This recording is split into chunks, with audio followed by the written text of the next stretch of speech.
Buenos y santos días les dé Dios, queridos hermanos. Les saludamos con alegría esta mañana del sábado ya del tiempo de Adviento, en preparación a la celebración de la Natividad del Señor. Enviamos también un cariñoso saludo a Noemí, quien nos acompaña en los controles como cada semana y hace posible que nuestras voces lleguen a sus oídos. Iniciamos pues nuestro programa de hoy. Y antes de entrar en materia, vamos poniéndonos en presencia del Señor mediante la oración para que nos ilumine, nos fortalezca y nos anime en este peregrinar en medio de tanta incertidumbre que estamos viviendo hoy, pero con la confianza de que sea lo que suceda, estamos en la palma de nuestro amoroso Padre. Es un momento que, aunque pequeño, es necesario, es reconfortante y es parte de nuestra vida de oración, que es lo que debemos buscar, estar constantemente y en todas nuestras actividades en presencia de nuestro Dios. Así que le voy a pedir a Luis que nos ayude con la oración el día de hoy. Luis, por favor. Con gusto, Jorge. Buen día a todos. Señor, te pedimos concede a tus fieles, Dios Todopoderoso, el deseo de salir al encuentro de Cristo, que viene a nosotros, para que, mediante la práctica de las buenas obras, colocados un día a su derecha, merezcamos poseer el reino celestial. Por nuestro Señor Jesucristo. Amén. Amén. Gracias, Luis. Buenos días, hermanos. Hoy nos daremos cuenta si las frases que usamos les damos la importancia que se merece, como por ejemplo lo que les acabo de decir al principio, buenos días, hermanos. ¿Por qué lo hice? ¿Simplemente por un formalismo o si realmente estoy pensando en lo que es lo fundamental? Así que hay que decir y hacer las cosas con deseos de experimentar una patria celestial mejor. Así que vámonos a Introducción a la Biblia.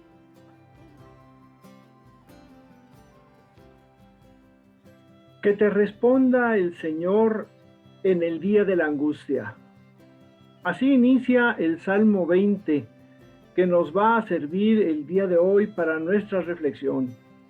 Y vaya usted, qué bella manera de empezar. Aunque se trata de un salmo real, este Salmo 20 o monárquico, y que según nos comenta el padre Bortolini, está dedicado a pedir la ayuda para la victoria del rey ante una amenaza que no se indica en el mismo salmo de qué se trata, pero que existe y que es real. Hoy podemos apropiarnos, si me permiten que use esa expresión, de este texto para aplicarlo a nuestras batallas diarias, a las que también existen y también son reales y de las que obviamente esperamos salir victoriosos. Para librar estas batallas nos hace bien sentir esa misma confianza que el pueblo sentía al encomendar a Dios al rey, figura o representante del pueblo, pues si el rey ganaba, el pueblo ganaba. Y si el rey perdía, pues el pueblo perdía con él. Me gustaría partir de esta confianza del pueblo en Dios, porque esto tiene su reflejo en un pequeño detalle que me permite usar para ejemplificar el desuso en que ha caído el tener a Dios presente en nuestra vida diaria, y en donde una de sus manifestaciones eran aquellas fórmulas que cada día se hacen menos frecuentes, como gracias a Dios, Dios mediante, primero Dios, Dios quiera, y otras más que nacieron de la fe, después se trocaron en fórmulas de cortesía y están terminando por ser hasta de mal gusto. Hágame usted el favor. Escuchamos y leemos hoy día con tantos medios de comunicación, el Facebook, el Twitter, mensajes, YouTube, más, frases enmarcadas en las más coloridas, graciosas y musicales formas que nos indican buenos deseos, oraciones, felicitaciones, bonitos pensamientos y muchas cosas más. Pero al final de todo solo nos quedamos con una o dos de todo ello y las demás las olvidamos. ¿Por qué? Pues porque además de ser mucha y muy variada la información, solo recordaremos aquello que nos llega o que por el momento tiene una relación fuerte con algún sentimiento o actividad que estemos viviendo. Los antiguos judíos y los primeros cristianos, muy por el contrario, no tenían muchas frases de estas, ¿no? Sino pocas, pero las repetían constantemente para que calaran hondo y se convirtieran en luz que guía el diario vivir, como esta con la que iniciamos la reflexión o cualquiera de las peticiones siguientes que están en este mismo Salmo 20. Que te proteja el nombre del Dios de Jacob, que desde su santuario te envíe socorro, que sea tu apoyo desde Sión. Pues fíjese usted, cuánta necesidad de esto tenemos actualmente. ¿Cuántos de nosotros estamos batallando con esta enfermedad que poco importa ahorita si fue planeada o no, si fue fabricada o no, si fue utilizada como herramienta o como consecuencia natural de nuestra indolencia e indiferencia hacia el planeta Tierra? El hecho es que está ahí. Ya está, más bien no ahí, aquí. Bueno, está en todos lados. Y hay quienes han terminado su vida en esta tierra por su causa. Otros la siguen viviendo. Otros más se están recuperando. Algunos con secuelas que requieren tiempo y paciencia y otros que con singular alegría la han superado sin mayores complicaciones. Pero la batalla contra el coronavirus no es la única que libramos. Así como el virus, hay otras enfermedades graves que nos aquejan, aunque son menos invasivas. Y esto es lo peor, casi son asintomáticas. Podemos mencionar la hipertensión arterial, por ejemplo, ¿no? O algunos tipos de cáncer, que ya para cuando vienes a ver, o ya te dio un derrame cerebral, o ya estás tan infectado de cáncer que ya no hay nada más que hacer. Bueno, pues como estas enfermedades físicas, hay otras que también van por el mismo camino, y estas enfermedades pueden ser la apatía, la indiferencia, el conformismo, el no pasa nada, o el ¿qué tiene? ¿Qué tiene? Y cuando los síntomas aparecen, ya es muy difícil dar marcha atrás. Y estas son enfermedades pandémicas. Esto quiere decir que afectan a una parte grande de la población, no de Juárez, no de Chihuahua, no de México, sino del mundo completito. Hay otras luchas que son más particulares, que no todos sufren de lo mismo, pero que cada quien lleva sus luchas en lo personal, aunque algunas van en camino de hacerse pandémicas. Por ejemplo, la infidelidad, ya sea a la esposa o el esposo con el que me casé, o a la empresa para la cual trabajo, y que por supuesto espera que sea fiel a sus principios y a sus políticas. Puede ser también la costumbre tan arraigada de quejarme y de renegar de todo y de todos.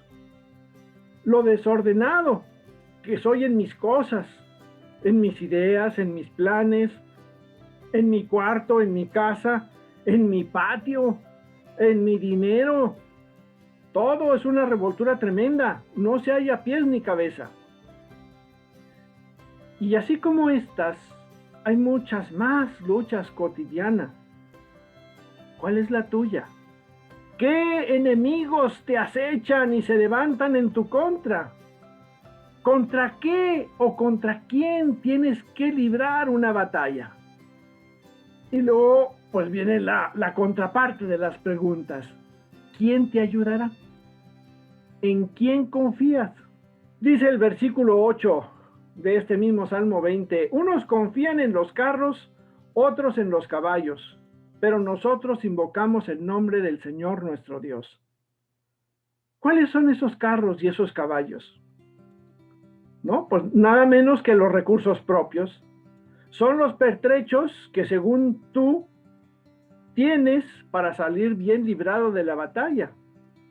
Pero no es ahí donde debes de poner tu confianza. Dice el versículo 1 del Salmo 127, si el Señor no construye la casa, en vano trabajan los albañiles. Si el Señor no cuida la ciudad, en vano vigilan los centinelas. El mundo nos distrae con tantas cosas. Una de las paradojas de nuestro tiempo es que repetir cansa, porque constantemente nos está llegando información muy variada y diversa. Es la gente que está buscando todo el tiempo distraerse con la novedad, una novedad auspiciada por el egoísmo y el consumismo, y que, tengo que decirlo, aburre. Hoy es bien común que la gente se aburra rápido de alguna actividad, de alguna oración, de algo nuevo, de algo novedoso que acaba de adquirir. ¿Cómo puedo entonces empaparme del mensaje de Dios y de su palabra? Pues solamente a base de repetir y repetir una y otra vez hasta que forme parte de tu lenguaje cotidiano. Hasta que las palabras y las oraciones y las bendiciones te salgan espontáneamente. Pero cuidado, ¿eh? Cuidado con la repetición automática sin pensar en lo que uno dice. Cuando uno contesta la pregunta de ¿cómo estás? Con un bien, gracias a Dios, bueno, en su origen uno lo decía porque verdaderamente sentía que su bienestar era debido a que Dios le permitía gozar de ese bienestar. Por eso era la respuesta invariable a la pregunta por la salud. El saludar con un buenos días era la frase corta de buenos días te dé Dios, así, en plural, porque es como las bendiciones que nos dan nuestros curas. Nos dicen, la bendición de Dios Padre y el Hijo y el Espíritu Santo esté con ustedes y los acompañe siempre. No lo acortan, no le quitan el siempre, porque Dios es así, es de siempre, es eterno, es para todo el tiempo. Sin embargo, cuando la respuesta a un ¿cómo estás? Es sin pensar, pues es muy fácil que se vaya diluyendo entre nuestros afanes diarios, se vaya modificando, vaya perdiendo su significado y dejemos la bendición que conlleva este saludo y dejemos de hacerlo entre unos y otros. La confianza se gana a fuerza de la frecuencia en el trato, de pensar una y otra vez en lo que creo, en lo que espero, en lo que amo. Ninguna relación en este mundo, ni de hijos a padres, ni de esposos, ni de padres a hijos, subsiste con un te quiero así de entrada y luego 100 años de silencio. Por eso recemos este salmo muchas veces, hasta aprenderlo y poderlo dedicar a tu hijo, a tu madre, a tu hermano, a tu tía, a tu sobrino, a tu prima, a tu amigo. Escríbelo, regálalo en una tarjeta. Es una bendición preciosa que habla de tener o estar cerca de Dios en todo momento, en el peligro, en la alegría, en cualquier momento que recibamos la fortaleza para hacer frente a nuestras vicisitudes y problemas. A todos nos gusta celebrar la victoria, ser vencedores. Dice el versículo 5, que te conceda lo que desea tu corazón y lleve a término todos tus proyectos. Que podamos aclamar con alegría tu victoria. Que el Señor te conceda todo lo que le pides. ¡Caramba! Dale esta oración a quien amas. No la sueltes allí en el río de mensajes colectivos del WhatsApp que van en el río de la información digital. Dedícaselo a una persona en particular. Así tengas que mandar 100 mensajes diferentes, no importa. Este es un mensaje particular, especial, con intención. No es como llegar y saludar un buenos días a una multitud de 50 personas ahí. Pues como que sí fue un saludo, pero no fue un saludo porque realmente no tuviste contacto con cada uno de los que estaban en el salón. Pues así es esto de los salmos. No olvidemos que para ganar una lucha es necesario combatir. Todos los días nos levantamos para realizar una serie de luchas, para poder llegar al final del día. Cada quien sabe a qué se tiene que enfrentar día con día. Mi deseo, pues, hacia la persona a la que le estoy dando esta bendición es que tenga éxito en sus planes, que se cumplan los deseos del corazón y que Dios le conceda todo lo que le pide. Y eso no es colectivo, Eso es individual, porque cada corazón tiene planes y deseos y anhelos diferentes. Atrevámonos a aprender una bendición como esta y decírsela a aquellos con los que tratamos diariamente. Te aseguro, mi hermano, que pronto vas a encontrar dos beneficios así de rapidito. Uno, la persona a la que se la dices se sentirá mejor, será un bálsamo, una ayuda, un apoyo en su caminar. Y segundo, tú también te vas a sentir mejor. En las cosas de Dios no solamente sale bendecido el que recibe, sino también el que da. No tengas miedo de aprenderla. Así que vamos sobre esta idea. Aprende este salmo, rézalo para ti y para los otros, y siéntate protegido. Y a darle, a darle. A darle, a darle. Después de los trancazos que aventaste, no pude cabecearlos todos, Jorge. Llegó muy duro, pero al final de cuentas lo suavizaste muy bien. Preguntas y respondes tú mismo en tu tema. ¿Cómo puede uno empaparse del mensaje de Dios, de su palabra? Y nos respondes que a fuerza de repetir y repetir. Que eso es lo que en la época de Jesús se hacía. Ellos no tenían libros, la mayoría de la gente no sabía leer. Entonces, y sin embargo, la gran mayoría de ellos conocían todo lo que ahora es el Antiguo Testamento, se lo sabían de memoria, ¿sí? Creo que eso es lo que nosotros debemos hacer ahora, ¿sí? Meditar y reflexionar, no nada más los salmos, sino todas las Sagradas Escrituras, hasta que lo tengamos grabados en la mente y en el corazón, digo yo, ¿sí? Y como bien dices, cuidando que no se haga en forma rutinaria, que, bueno, ¿sí?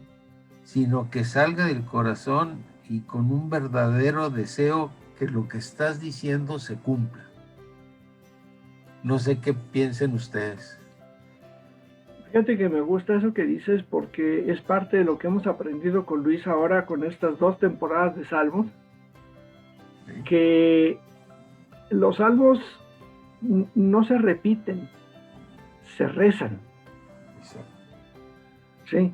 No se lee la liturgia de las horas, se reza la liturgia de las horas. Se rezan los salmos y esa oración es irla haciendo tuya, irla transformando en ti, hasta que te la aprendas y te sale bien espontáneo. Oye, mira, más ejemplo que el de Cristo mismo, colgado en la cruz. Salmo 22, Dios mío, ¿por qué me has abandonado? Era parte de su ser, era parte de su vida, era parte de esas noches de oración que nos relata San Lucas cuando dice, y pasó toda la noche en oración. Y yo creo que rezaba con la escritura, pues con lo que tenían entonces a la mano, porque como dices claro, tú, pues no tenían sus aparatos electrónicos ahora como nosotros hoy, ¿no? Y haciendo eso, Jorge, es como podremos individualizar lo que decías, el mensaje, no whatsappear a todo el que salga, a ver a quién le llega y a ver a quién no le llega, sino conociendo bien, meditando bien las Sagradas Escrituras, vas a encontrar los textos que se le acomode a cada uno de los que quieres enviarlo. Digo yo. Y va dirigido, ¿no? En un momento dado, estoy de acuerdo contigo, Fabián.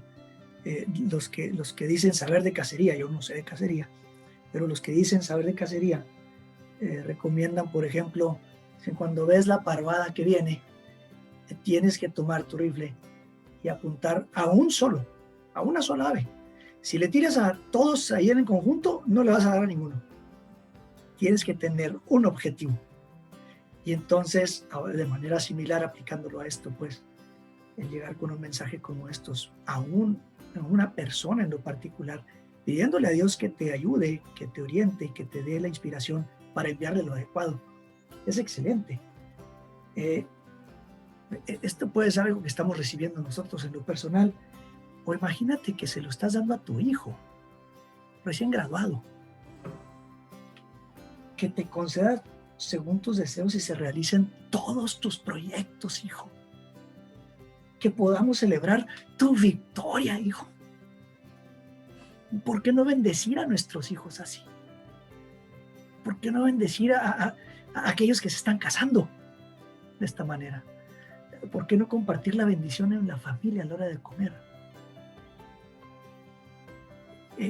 Se abre al diálogo, como decías ahorita, Jorge. Ya entras al rezo y entras al diálogo con Dios y entras al compartirlo en familia y entras al crecer en familia y entras al unirte en familia. Y ya no es nada más que estás dando, estás recibiendo. No sé cómo lo vean ustedes. Bueno, amigos, vamos a hacer un pequeño corte y regresamos en un momento más. Bueno, amigos, estamos de regreso a su programa Palabra y Vida. Y a continuación le vamos a ceder el micrófono a Lupita, que nos trae un personaje bíblico muy interesante, profeta de finales del siglo VIII, ¿sí? Sí. Y empezamos entonces con el personaje bíblico.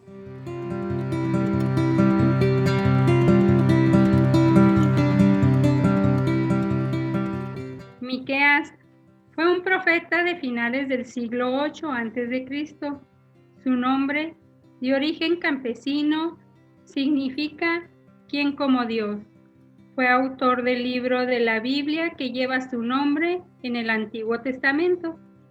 Miqueas profetizó en los días de Joatán, Acaz y Ezequías, reyes de Judá.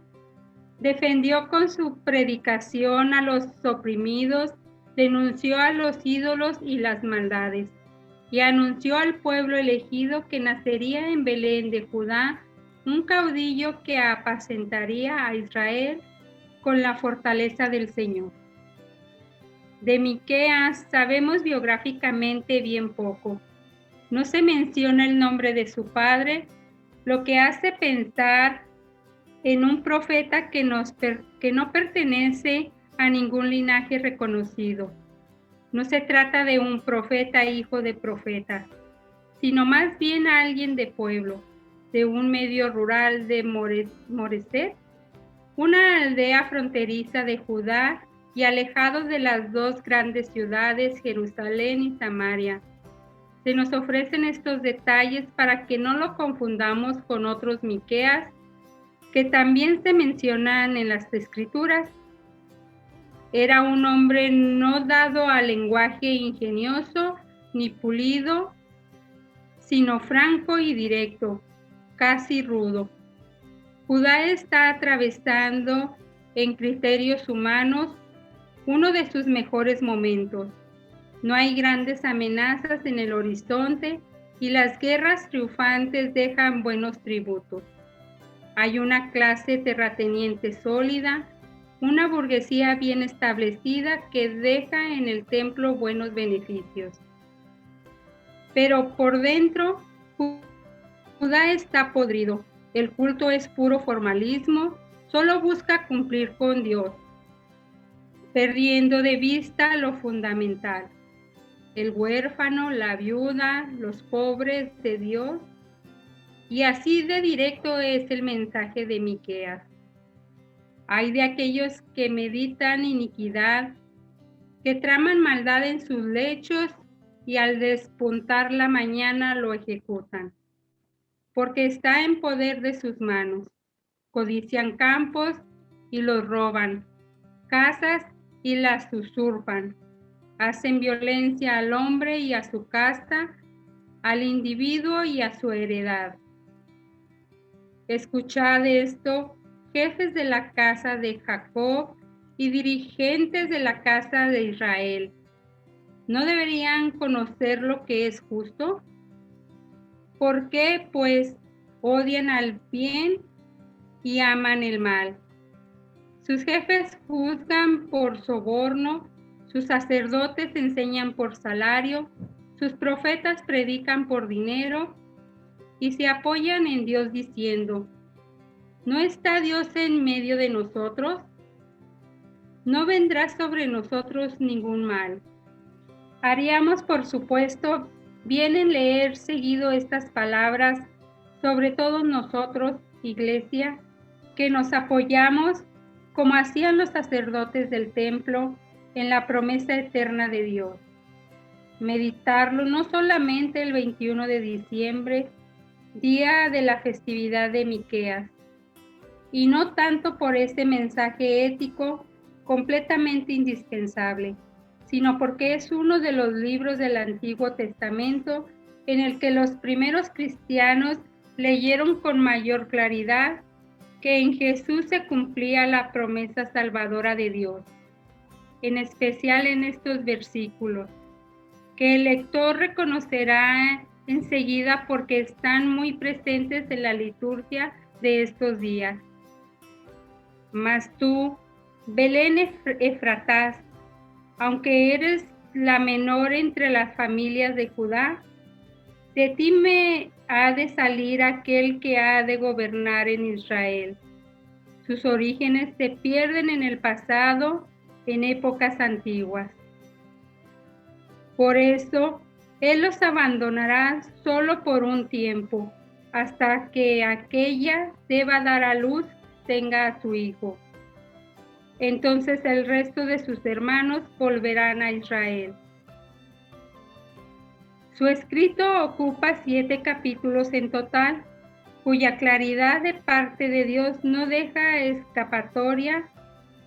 No podemos decir: nadie me avisó cuál es la voluntad que quiere Dios, pero a la vez están llenos de una misteriosa promesa de salvación, que en medio de un rebaño desconcertado y disperso, anuncia el nuevo pastoreo del propio Dios, quien no mantendrá su cólera por siempre, pues se complace en el amor.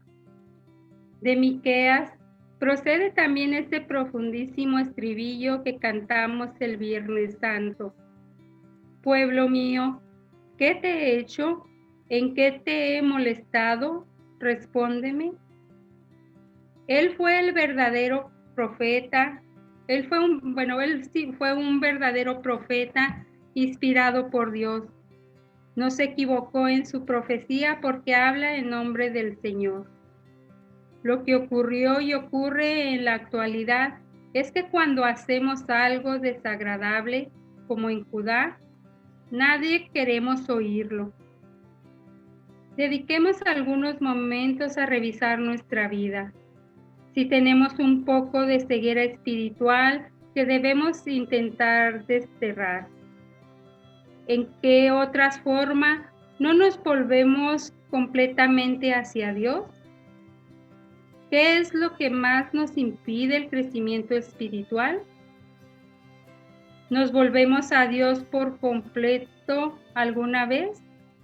Podemos tomar nuestras debilidades y convertirlas en fortaleza.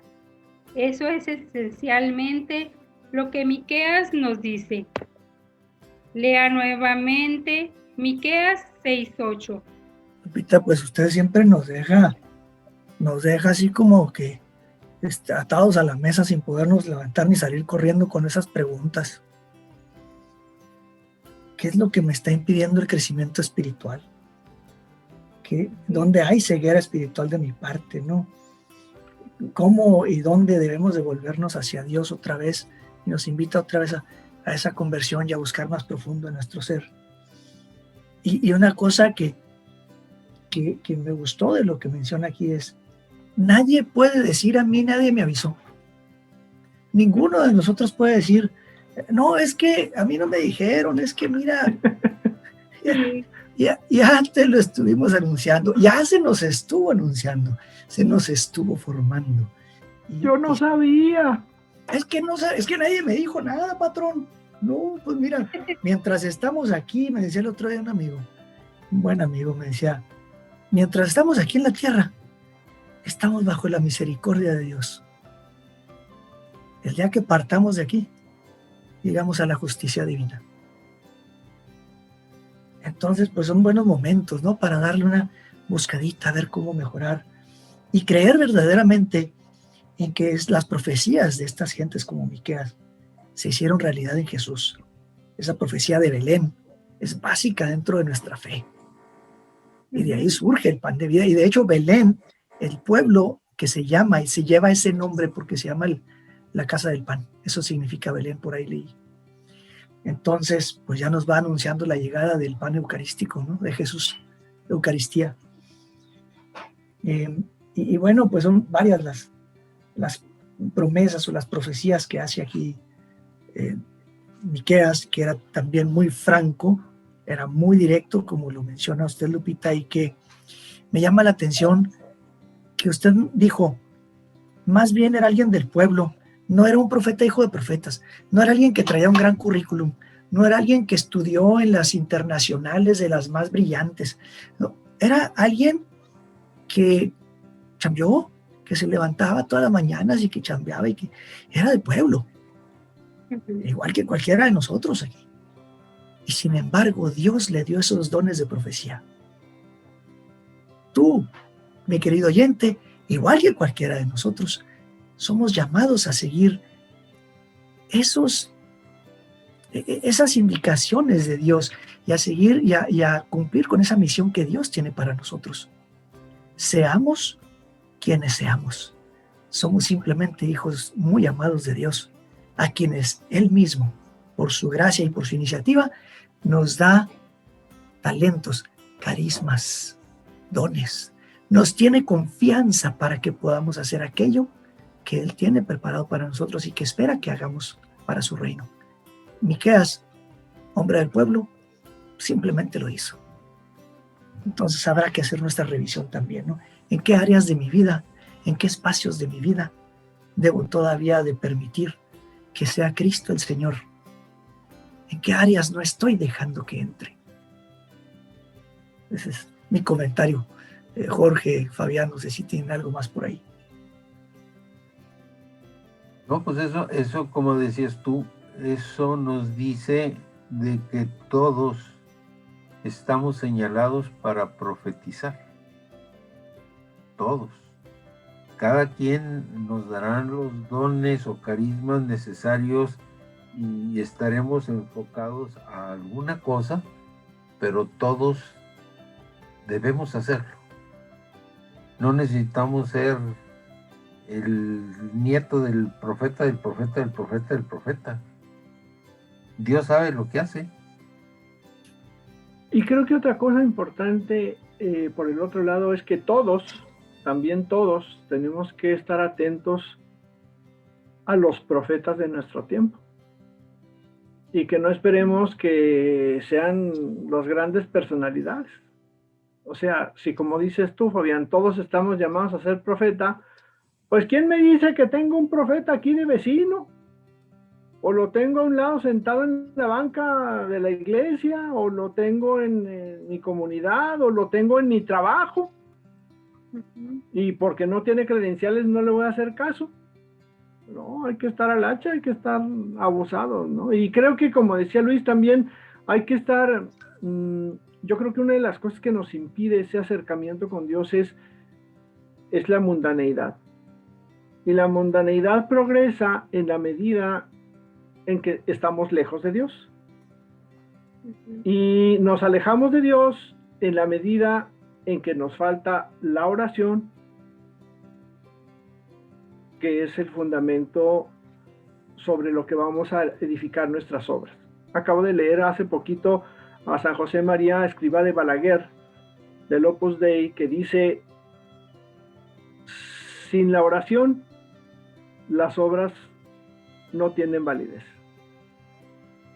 Porque caemos en el riesgo de convertirnos en activistas y sin oración pues no tiene ese fundamento que es lo que les da valor, que es el amor que Dios nos propone que tengamos hacia nosotros mismos y hacia todo el mundo, ¿no? Totalmente de acuerdo. Bueno, pero pues ya yo creo que nos tenemos que ir a la siguiente parte, ¿no, Jorge? ¿Qué les parece, mis queridos hermanos, si nos vamos ahora con Fabián a Magisterio de la Iglesia, que también, como dice Jorge, también trae lo suyo? Vamos a Magisterio de la Iglesia.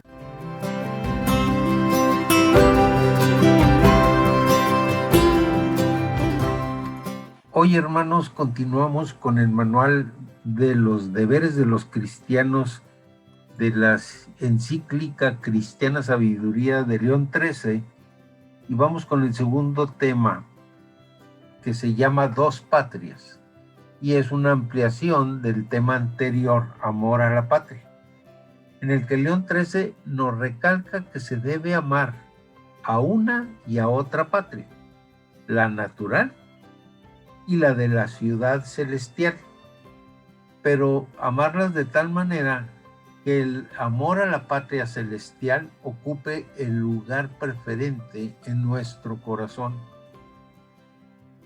sin permitir que los derechos del hombre se antepongan a los de Dios.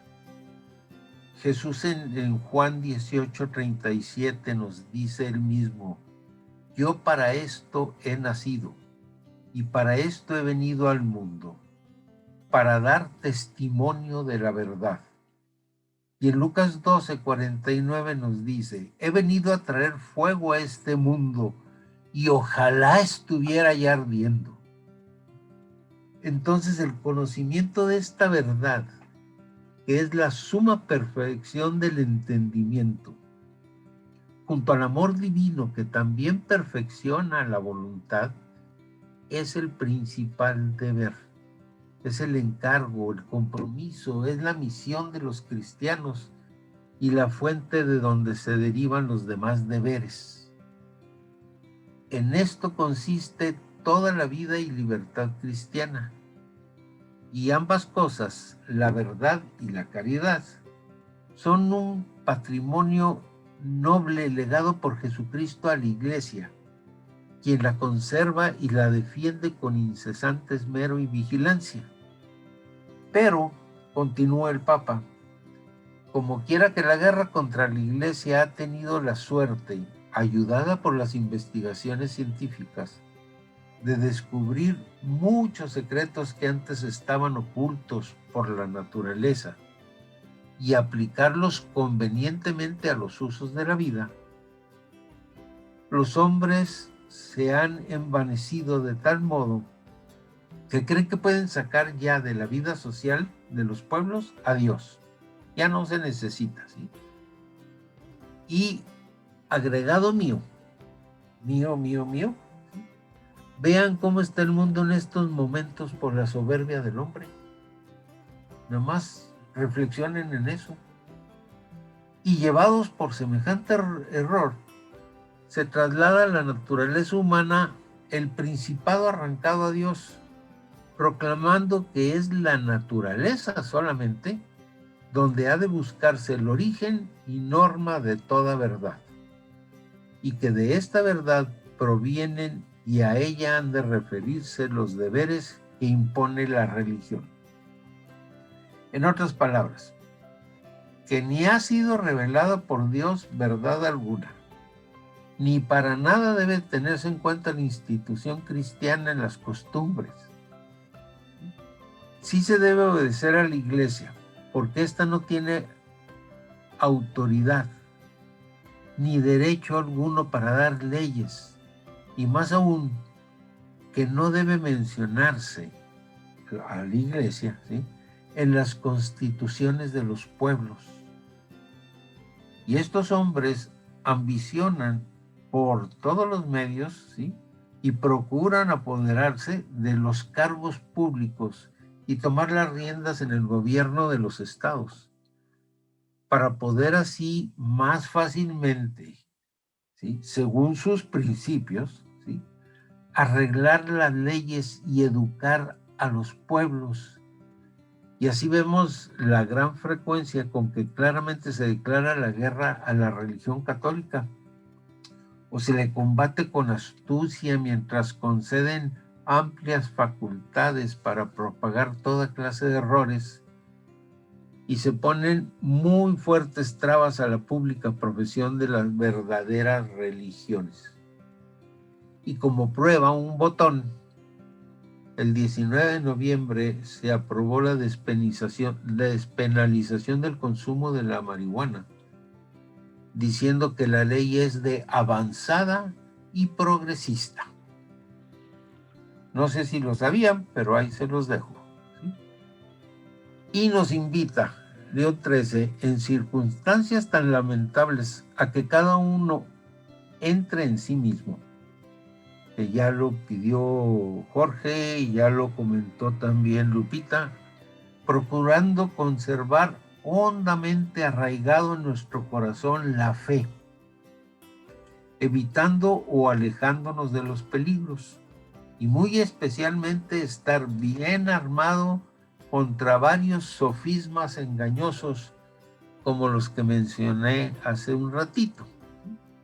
Y nos sugiere que para poner a salvo esta virtud y conforme a las circunstancias de los tiempos en que vivimos, el estudio de la doctrina cristiana, ¿sí?, según nuestra posibilidad y capacidad, para empaparnos de su inteligencia con el mayor conocimiento posible de todas aquellas verdades que atañen a la religión y que por la razón pueden alcanzarse, que era lo que comentábamos, ¿sí?, de grabarnos en el corazón las Sagradas Escrituras, ¿no? Y como no solo se ha de conservar con todo vigor, pura e incontaminada la fe cristiana, también debemos robustecerla cada día más. Tenemos la necesidad de acudir frecuentemente a Dios con la misma humildad y rendida súplica de los apóstoles en Lucas 17:5. Aumentanos la fe. Y el siguiente deber que debemos cumplir, que está muy ligado con los otros, es deberes contra los enemigos de la Iglesia. Y aquí el Papa León XIII nos lleva al siguiente tema del manual, que nos advierte que en este orden de cosas que pertenecen a la fe cristiana, hay deberes cuya exacta y fiel observancia siempre ha sido necesaria para la salvación. Lo es incomparablemente más en estos tiempos en los que estamos viviendo. Porque es tan grande y universal el extravío de opiniones, es deber de la Iglesia, y aquí agrego que por la Iglesia, como decía Lupita, somos nosotros, ¿sí? No se está refiriendo a la jerarquía, sino a todos los que conformamos la Iglesia, que en conjunto en el anuario del 2020 se hace referencia a cuántos cristianos habían católicos en el año 2018, ¿sí? Éramos 1.329 millones de católicos, el 18% de la población mundial. Entonces, la salvaguarda de la verdad, tenemos que hacer la salvaguarda. Esos 1.329 tenemos que estar trabajando para salvaguardar la verdad y extirpar los errores. Pero cuando la necesidad apremia, no solo los que mandan deben de guardar incorrupta la fe, sino que, como decía Santo Tomás, cada uno de nosotros está obligado a propagar la fe delante de los otros, ya para instruir y confirmar a los demás fieles, o para reprimir la audacia de los infieles. Porque ceder el puesto al enemigo o callar cuando de todas partes se levantan clamores para oprimir la verdad, es propio de hombre cobarde, o de quien duda estar en posesión de la verdad que profesa. Lo uno y lo otro es vergonzoso. O eres cobarde o dudas, ¿sí? Es vergonzoso e injurioso a Dios. Es contrario a la salvación del individuo y de la sociedad. Y eso solamente lo aprovechan los enemigos del nombre cristiano. Y tanto más se ha de recriminar la desidia de los cristianos cuando generalmente siempre se pueden desvanecer las falsas acusaciones y refutar las opiniones erróneas con poco trabajo y con alguno mayor. ¿Sí? Esa es la apologética. Y termina el tema diciendo que nadie diga que Jesucristo, conservador y defensor de la Iglesia, de ningún modo necesita del auxilio humano, porque no falta de fuerza, sino por la grandeza de su voluntad quiere la cooperación de nuestra parte para obtener y alcanzar los frutos de la salvación.